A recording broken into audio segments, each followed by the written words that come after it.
Agee, now we got this thing called halftime. We got to do halftime with you. So I'm going to hit you with some quick hitters. And first one was, I know you don't remember this, but I remember this. When Michael Jordan was making that comeback, we was all over at Hoops the Gym. Yeah, I was in there playing. You, Arnie Duncan. The first time I walked in there, the 1990-91 Chicago Bulls team. Bill Winnington. I'm like, these dudes, all the games organized by Tim Grover. What was that experience like for you during that time? Well, I had gotten to know Michael because, when he wanted to get a run in, he'd call us up, at least until he got back in shape. And what I tell people about that I remember the most was how people talk about how competitive dudes are, right? And we all play ball. We all have friends who are competitive, a little over the edge sometimes, a little too much. It's like, come on, man, calm down. We know when to be competitive, when the game's on the line, but when we just messing around, just chill. That dude, let me tell you, he was playing against us like he was playing against the Pistons. And there was one play where, and this is the great thing about how you know that he's just a regular guy, right? Like he's like us, but he's just Michael Jordan. So he's playing and he's into it, and I go up for a move and he fouls me like he fouled me so hard I'm laying down, and I could see the look on his face like he thought I was hurt. And he came over, he's like, "You all right? Craig, you all right?" I was like, "Yeah, I'm fine." He's like, "Get the fuck up then." Excuse me. That's him. That's what he said. I was like, "What? You were just concerned." He's just concerned. I was like, "Okay." And then he proceeded to go hard at me to make sure he knew that make sure I knew that he wasn't soft or anything, because he was coming to check on me. It was the craziest thing, because he was like, "Hey, Craig, you all right?" I was like, "Well, get up then." All right, let me hit you with this one, Coach. Okay. Who wins a one-on-one between you and Barack? Oh, President Barack. I would win that, and he would say that. He's a Okay, hold on. Who would win back in 2008 when you guys were a little younger? I would win. You say still I would win. Yeah, but I'm he's a decent player, good pickup player, but he's like he would be like a Division III college player.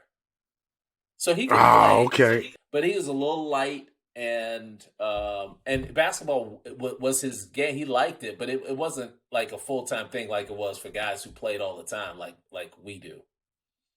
Right, I'm right. add on to that, Coach. No offense. When y'all was hooping, playing one-on-one, I just got to ask this.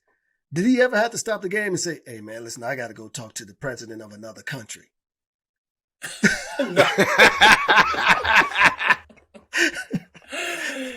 No, whenever we had those kind of pickup games, he had it scheduled in. So he's like, "All right, I got an hour and a half where I can just poop."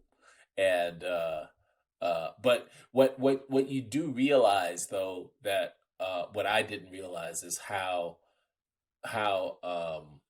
important that job is. Like hanging around him at the White House and in the Oval Office, and when he's working, and you realize the gravity of some of the problems he has to deal with, and you realize the scope of the problems he has to deal with, and how many people are looking to him for leadership.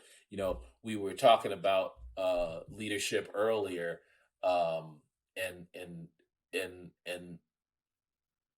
that position is the epitome of leadership, right? And so I was always watching to pay attention on things that I could take away and use in my positions of leadership. And it's a serious business for serious people, and it was really a real blessing and an honor to be able to watch him work. Right. Coach, what's your favorite basketball shoes to play in and your favorite to wear around? Ooh, that's a good one.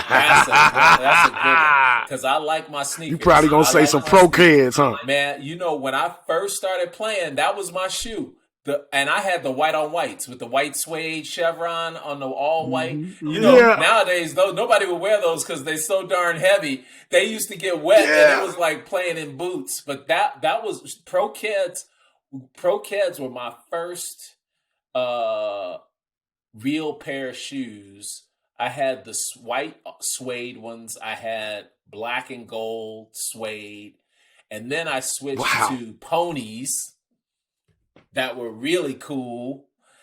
But when if my go-to shoe for a long time were Adidas Superstars and Adidas Pro Models. Mm-hmm. Mm-hmm. Oh yeah. Because once upon a time, the Adidas shoe was better than Nike's. Was better than Nike. That's right. You're right. It was, and they don't make the Superstars anymore with the rubber shell toe, but you can get some like the Pro model. But then I started wearing the new Nike shoes and the for performance. I think the Kobe's are really. I like the Kobe's and the KDs to play in. But to walk around in, I gotta have my Jordans. Which ones? Gotta have Coach? my Jordans. I gotta have my Jordans. Which ones, Coach? Well, it's so the threes when I'm chilling. I knew it. When I get dressed up a little, I wear the 11s when I get dressed up a little bit. And then when I really want to kill folks, I just wear the ones. The ones. Different colors. I got orange and black ones. I got blue and black. I got purple and black. You know, got some suede. You know, I just lows and highs. When I really want to. Lows and highs. Highs. Highs. Got to do the highs. Coach, what does Obama wear? You know, and does he have his own shoe? He's not a sneakerhead like that. So he would have some dress sneakers on if he has sneakers on. You know, he'd have some brand that I wouldn't know what they were. But I don't know why he ain't had his own shoe yet. Like, I mean, the Obama. Yeah, right. Just call it the Obama. You know what I'm saying? I know. You know, he's trying to stay he's trying to stay neutral, right in the middle. He doesn't want to. Yeah. He doesn't want to make anybody mad. Right. We got to get this library built. Yeah. We broke ground on it about a week ago, so looking forward to seeing that go up. Coach, with Michelle Obama as your sister, and of course, you know there's a lot of presidential TV shows out there. How close is the White House, the House of Cards, or the Oval? So, you know, it's funny when you watch those kind of shows on TV and then you go there and you realize, okay, this is a little different. It just kind of spoils it for you because you're like, no, they don't have this right. They don't have that right. So I'm too picky on it. And so, but I think House of Cards was pretty good. And I didn't watch the whole thing. I've only seen bits and pieces of it. But, you know, to get the real feel of the White House, think about the fact that most of the White House is like a museum. It's got a whole lot of stuff in there that's really interesting from a long time ago. And then the residents, you get to decorate the way you want. And it's just really, it's very historic, right? So, and most of the things that you see on TV, people haven't really been in those parts, right? Except for the Oval Office, right? So Situation Room and all that kind of stuff it's like what people think it should be. So, so I don't want to ruin it for too many people, but you know, there's some movies that get it closer than others. I'll just put it that way. Coach, what was the toughest stadium you ever played in on the road as a coach and as a player? Oh, that's a good one. So the toughest one to play in for me was the Palestra. That's where the University of Pennsylvania, our main rival at Princeton, was. That was the hardest place to play. That place was the old fashioned box where the seats were. It felt like everybody was on top of you, and they used to have this tradition where you start the game and the fans are quiet, and as soon as they score, they throw streamers, toilet paper, all kinds of glitter, all on the court, and they have to stop the game and sweep it off. And Just like the first minute within the game. The first minute of the game. So we were trying to keep them from scoring for a long time. From scoring. Just to make them mad. We like pressing and bothering them and making sure we get rebounds. But that was a hard place to play. It's the second hardest place, and we didn't play that. We only got to play there once. I'm sure if we played there, if we were in the ACC, it would have been harder. But Duke, Cameron, was hard to play in because the fans are in there when you get off the bus and you still go into the locker room. They're in there yelling at you, "We're gonna get you." And I was a freshman, and I was like, "Oh my goodness, what have I got myself into?" Now, as far as coaching, yeah. So by the time I was coaching at Brown, Penn wasn't the same. The place that when I was coaching at Oregon State, the hardest place to play was Oregon because that was our rival. And before they moved into their new arena, they had a gym that felt like it was as small as the Palestra. And really? Yes. And this was on campus? This was on campus before they built their new arena. And they would jump up and down on the bleachers, and you could feel the floor going up and down. So you shoot a jumper, and you feel like you're on a boat, like on a cruise ship, and you're hitting some waves. It was the weirdest thing. Yeah, man. Yep. University of Oregon. That was the hardest place to coach. That is crazy. But Coach, I'm gonna take you back to old school. Okay. Yeah. What's playing in your car right now? Ooh. A little bit of everything. I like my hip hop and rap.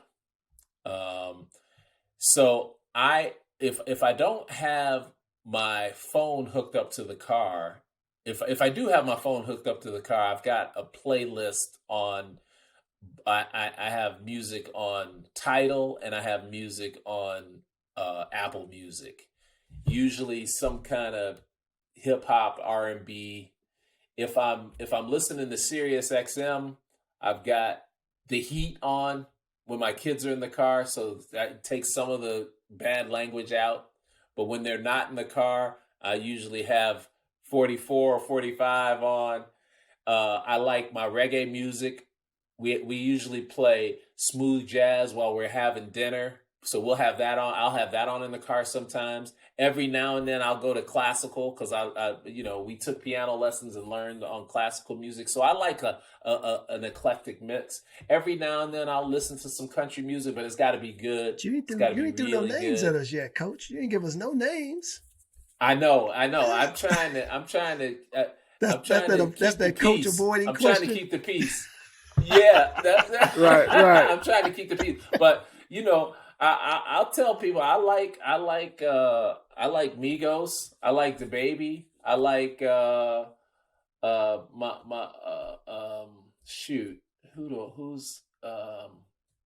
Rick Ross in there. I got Rick Ross in the old school stuff. I like my Tribe. Tribe Called Quest. Okay. Yeah. Q-Tip, yeah, baby. Oh man. Yeah. When I was working in New York, Q-Tip was in we lived in the same apartment building. Yeah. Wow. Yeah, nah. So I bet that was interesting. Yeah, I got an eclectic mix. So there's a good chance. And I like, I like music. So I grew up with my grandfather was playing music in the house. My father would play music in the house all the time. So I like jazz, I got a lot of stuff playing. So it's safe to say you got a wide range of stuff. Wide range.